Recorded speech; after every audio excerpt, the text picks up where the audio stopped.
invoking Nat Turner, my ancestor. Burn all it down. But I digress. I want to tell y'all something. You know, I was making some comments about the Hong Kong uprising, the Hong Kong protest.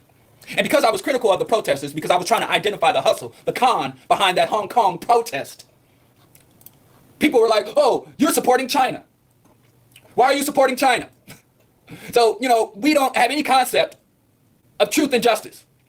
We think the whole world is, line up. All I was saying was that what the Western media is telling us about the content, the protest, ain't what it is. That's all I'm saying. And so people want to come to me as I'm talking about the mind manipulation. It's really not mind manipulation. That's my FCC word for it. People are saying, oh, you support China now. You support China now. It's like you either got to go with the white man or the Chinese. Whenever you criticize something, when I talk about any issue, it really disturbs me how so many intelligent black people can only frame issues in the context that the white man available to us. The white man says, here are the two sides of this conflict. Here's the good and the bad, the up and the down, the straight and the crooked. And the black man says, looks between the options that the white man gives us and says, which side do I pick according to the options the white man gives me? Do I want to be communist or capitalist? Do I want to be a democratic or do I want to be authoritarian? Do I want to be educated, Western education, or do I want to be uneducated and illiterate? We only choose the options that the white man puts on the table. So when I talk about an issue, people want to put me in one of the two boxes that the white man made, not knowing that there's a third, fourth, fifth, sixth, seventh option. So people think because I'm not unified and aligned with the Hong Kong protesters, that I reject the narrative that the corporate media in America is selling us, that I must be pro-China. And people come in and tell me after I've written so many articles, after I coined the phrase Sino-colonialism, look it up, Sino-colonialism, after I've been for years critical of the perversion of communism that the Chinese government has done, the ecocide that China has done in Asia and now is perpetuating in Africa, people coming to tell me about what China's doing, how China's a bad actor and China's currency manipulation, as if I don't know this. But because I said I reject what the white man say, well, then you must accept what the Chinese say. As if the African, as an African individual, or we as African people don't have our own minds. If you don't believe me, go scroll down on my Facebook page. All I did was say what they telling us about Hong Kong is a lie. All I did was basically say, as far as this Hong Kong protest stuff is going, the corporate media is lying. Thought it would be obvious. I might as well have posted water is wet. The sky is up in the air. And the ground is beneath us. I just thought I was spitting just basic facts. I thought, man, most of the stuff I post, I have to debate it. It's controversial. I have to defend it. But every now and then, I just like to play patty cake on social media and say something that is obvious to everyone, get the pat on the head, say, good boy, you said a good thing, and then go about my day. But when I say something that is hella obvious, this whole Hong Kong uprising thing, the Western media is framing it in the wrong way. They are lying to us. And perhaps your sympathy for the Hong Kong protesters is misplaced. It's misguided. And now people saying, I'm pro-China. Damn, I'd rather be called a Russian bot than pro-China. I'm not pro-China. I do not support what China is doing. And for years, go all the way back to the 90s, when I first became an activist, a revolutionary, a Pan-Africanist. Back in the 90s, everyone was talking about the Asian tiger economies. Go Google it. I don't have time to get into it, but that was the big thing. And they were making movies in the 90s, and even in the 80s. Go look up movies like Gung Ho or Rising Sun with Wesley Snipes. I think it was Rising Sun. But they were making these movies about how the Chinese tiger economy, Taiwan, Hong Kong, China, Japan, Indonesia, India, how all of Asia was just embraced capitalism, and they were just rocketing toward the stratosphere economically, technologically, culturally. And a lot of conscious revolutionary pro-black Pan-African people were like trying to use China and Japan as a model.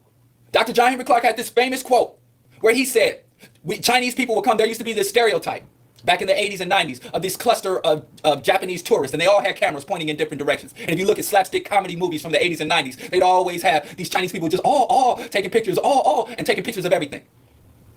And I'm a little dated here. They don't really do that now. We're a little bit more sensitive, a little bit more political correct. And let me just go on record. I do support political correctness.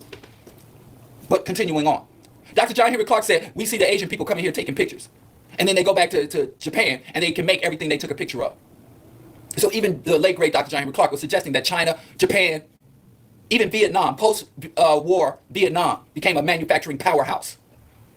Really since the 70s when Tricky Dick Nixon made his economic Hajj, his economic pilgrimage to Asia to set up this whole system of Asian manufacturing and Western investment in capital and technology into Asia to exploit Asia's resources and cheap labor. And authoritarian governments where the workers didn't have unions, workers didn't have environmental laws, but that's a whole nother discussion. All I'm saying is, for a long time, Bro Diallo has been criticizing and critical of the Asian development model, the Asian tiger economy, the dragon of the East, and all this rhetoric. And I said, this is going to end up right where I said. People pretty much, Asian people acting just like white folks, destroying their own ecosystem, enslaving their own people, distorting their own culture. And for what? For iPhones and red bottom shoes. China's going to get rid of its culture, its philosophy, its ideology, and end up with a global empire that is rotten at the core. Being equal to your oppressors makes you equal to your oppressor. But because I'm saying, hey, here's a mass media manipulation, all of a sudden, after damn near almost 30 years of being critical of the East, of the Eastern dictatorships, of the Eastern authoritative governance, of even Maoism, and the perversion of state communist, state capitalist communism that China is infected with, even after all that, because I say, this Hong Kong thing is a hustle. They lied to us about Hong Kong. And those Hong Kong protesters are either corrupt themselves or they some suckers falling for the okie doke. All of a sudden, I got people questioning me about how I got love for China. Damn, I mean, damned if you do, damned if you don't. But the bottom line is Hong Kong, and what does it matter to black folks, what's going on in Hong Kong? It matters quite a bit. But the bottom line is the Chinese took over Hong Kong from the British in 97. Give or take a year, I don't know. I think it was 97. Because the 90s was when capitalism was just taking over everything, and the Soviet Union collapsed, and the 1,000 points of light and the New World Economic Order was set up by the first George Bush. It's a good time. It was had by all. If you were a capitalist, I guess. Everybody else was setting up to suffer under neoliberalism. But I digress. China said, even though you have a certain level of autonomy, Hong Kong belongs to China, and Hong Kong has to come under and be governed by China. So Hong Kong said no. And so China said, for certain particular crimes, it's like even though I'm a resident of the state of Illinois, even though I pay state taxes in Illinois and all of that, my car needs another Illinois sticker, is expired. All these damn stickers and stuff you got to put in registration, all the special emissions tests for Illinois. I'm an Illinois cat. I belong to Illinois. I am the property, if you believe these dumbass Moors, these sovereign citizen people that say don't spell your name in all caps, social security, and sovereignty, that be, all these crazy sovereign cats. I am property of the state of Illinois because I have not claimed my indigenous sovereignty. Anyway, if I commit most crimes, I'll end up in Cook County Jail. If I break in your house, if I get on the L train and pull out a knife and say, stick them up. Do people say that to robbers? Hey, robbers, all the thugs that listen to my show, do y'all say stick them up anymore? I mean, if you're going to be a thug, at least stick to some traditions. If I get robbed at gunpoint, I would like to be told to stick them up. I've been robbed at gunpoint and nobody says stick them up. Or at least say, stick them up or break yourself, fool. I mean, it's horrible being robbed. It's a terrible, terrible experience. I've been robbed at gunpoint 3 times in Kansas City, Missouri, East Hills Village. Don't be showing a brother no love, but I ain't snitching. Because I don't know their names. If I knew their names, I'd snitch like a white boy. Punk. Stole mine. But anyway, I gotta continue to digress. I ain't snitching. I wouldn't snitch. But if you're gonna rob somebody, say stick them up or break yourself, fool. If you're gonna rob Bro Diallo, you ain't gonna get much. I probably got like 2 game tokens and an expired gas card. But if that's what you need, then check your boy. I'm not gonna resist. But I don't even know what I'm talking about. Anyway, I belong to Illinois. So if I commit most crimes, I will be remanded to the jurisdiction, to the custody of either the city of Chicago PD, or if I'm on the highway, then the state police and the state of Illinois. But if I commit a major crime, if I go over to Indiana and I sex traffic people across line, if I traffic drugs from Colombia, if I go online and get radicalized and I join ISIS, then I'm not committing an Illinois crime or a city of Chicago crime. I have committed a federal crime, so I go to the feds. So when you commit certain crimes that are federal crimes, you don't go to the city, you don't go to the state, you out of that jurisdiction. It's the feds. And when I go to jail, I don't go to a state penitentiary, I don't go to the county jail, I go to the fed. Club Fed, federal penitentiary. That's why they bouncing R. Kelly all around. They trying to do Fed time. So that's all China was saying. Like, listen, you're a territory within, you're a province.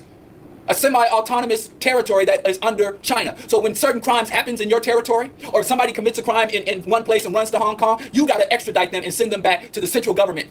Same system we have here. And the Hong Kong was like, nope, we're white Chinese people. They're the white people. Y'all try to say cisgender heterosexual men are the white people of black people. Hong Kong residents and Taiwanese, but the Hong Kong residents are the white people of Chinese communists, or the white capitalists of Chinese communism. So the people went out to the streets and said, hell no, we ain't gonna extradite our people. And the Chinese government, which is authoritarian, was like, fine, let's renegotiate this. Even though every other region has to obey this rule, we're willing to negotiate and we're willing to make concessions. And that's where China messed up. Because when China started to back down off of this, the protesters got even bigger. And they just like, we want to go back to the colonial situation. We don't want nothing to do with China. And here's the real core behind what is going on in China. Because if you look at the Bolivarian Revolution, if you look at Brazil under Lula da Silva, they were finding that when these left-leaning redistributive governments were coming to power, when the Latin American countries were going into socialism, they found that not only were the masses of the people, the peasant class, the Native Americans, the Afro-Latinos, not only were their lot and their conditions improving, but the elites' lives were also improving.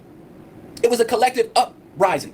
But the elite said, they said when they went to the airport, they would never have to see the Afro-Latinos in the airports. They wouldn't have to see the Native Indian in Latin America in the airport. They wouldn't have to see the peasants and the mestizos and los negros in the airport. So in the time of when it was a repressive state, the white people of Latin America didn't have to be in the physical presence of the lower classes. And even though they didn't suffer economically when those people came, it diminished their humanity and their standing, because they had to go to restaurants, they had to go to grocery stores, they would drive in their car, and while they're driving in their luxury car, they'd look over and see some black person in an economy car. And they said, I'd rather blow up the whole economic system, I'd destroy this society before I have to stand shoulder to shoulder with people I see as my biological, genetic, historical, cultural inferiors. That's the sickness of these capitalists and these racists. It ain't just about being mean and nasty. These people are sick. Whereas Elijah Muhammad, they are not a devil, they are the devil. To the extent the devil is unmitigated evil and destruction, not no supernatural force.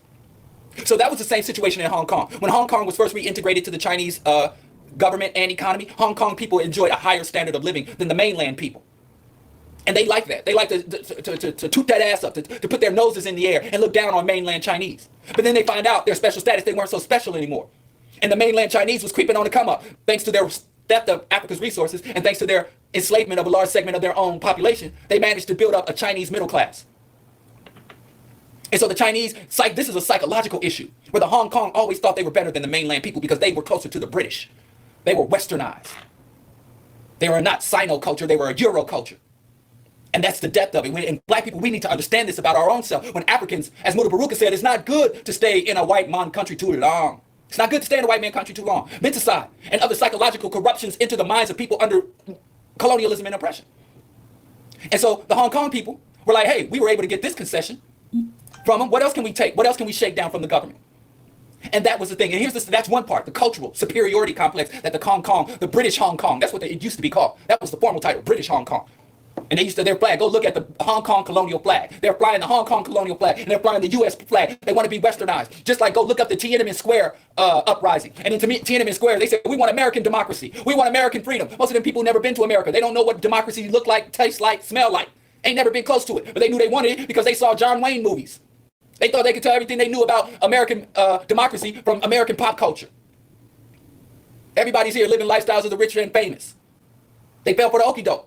And if you look at the Tiananmen Square uprising, you see they were erecting statues of the Statue of Liberty. And China came with that, same thing, like, hey, I can't call it. Y'all want to mourn for the Tiananmen Square massacre? Y'all go ahead and do that. My tear ducts is atrophied. I ain't got no tears. It's real out here. It's real in the field. And Western colonialism is dangerous. Would you, if you were a government of a liberated nation, would you kill 100 of your own citizens, 1,000 of your own citizens to stop the penetration of neocolonialism? Don't make me a head of state, because I'd be on some Idi Amin. They be finding heads in my freezer too, because anybody that want to be like, let's bring back the colonizers, let's bring American democracy and capitalism, I might be Idi Amin,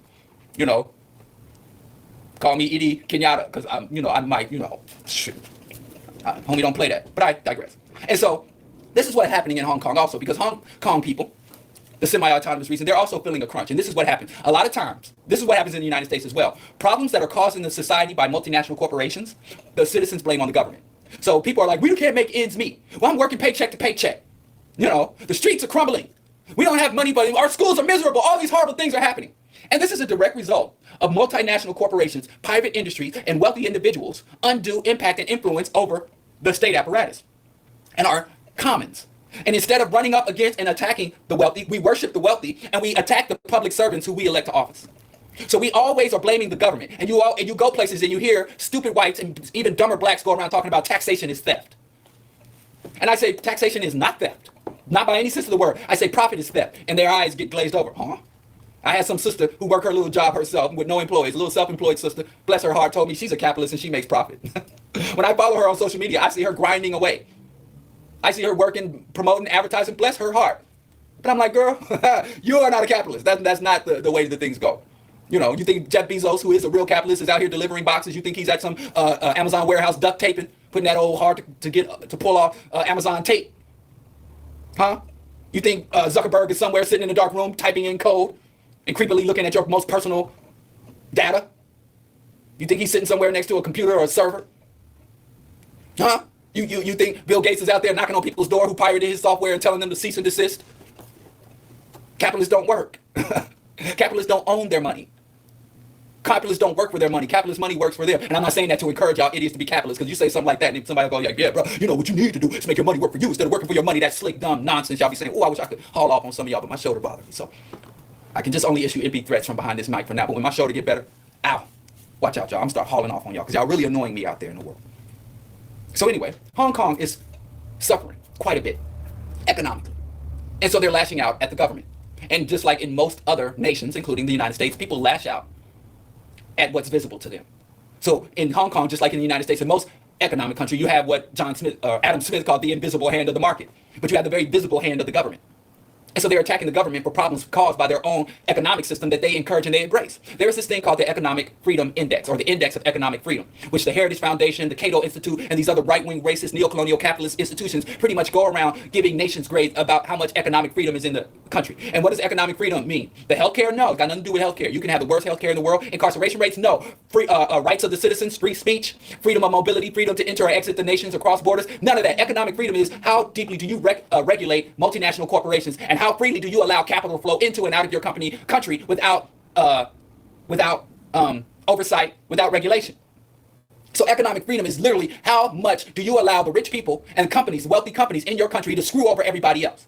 And consistently, year after year, out of 186 countries that participate or that are brought into this economic index of economic freedom, Hong Kong is at the tippity top. Hong Kong is literally a capitalist paradise.